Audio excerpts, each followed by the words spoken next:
BFM Business, BFM Crypto, la chronique. Et Antoine, il y a des soubresauts sur les marchés actions et sur les taux. Pourtant, sur les cryptos, ça tient.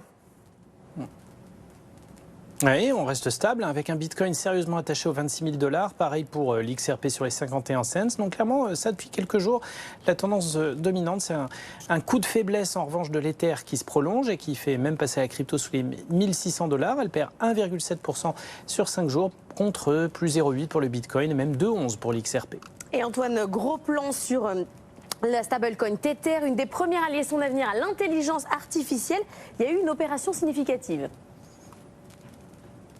Bah oui, quand on est la troisième capitalisation crypto mondiale derrière Ether et Bitcoin à 83 milliards $, forcément ça peut être un game changer dans le domaine et un sacré argument marketing aussi. Tether Group, la société qui fabrique donc cette stablecoin, va prendre 20% d'un mineur de Bitcoin allemand, Northern Data, pour 420 millions $, et ça va se traduire par des retombées très concrètes. C'est-à-dire que par cet accord capitalistique, Tether va mettre la main sur 10 000 processeurs NVIDIA Edge 100 appartenant à son partenaire et va ensuite louer ses capacités de calcul aux startups qui en ont le plus besoin en ce moment et en particulier celles qui développent l'intelligence artificielle. Tout ce petit monde va se mettre d'accord pour louer des capacités et les mineurs de Bitcoin ou d'Ether en ont beaucoup pour alimenter des projets plus rentables, plus lucratifs comme l'IA. C'est vous dire à quel point on en est arrivé. Il y a une telle soif de capacités et de composants en dur, de cartes graphiques et de capacités de GPU dans le cloud.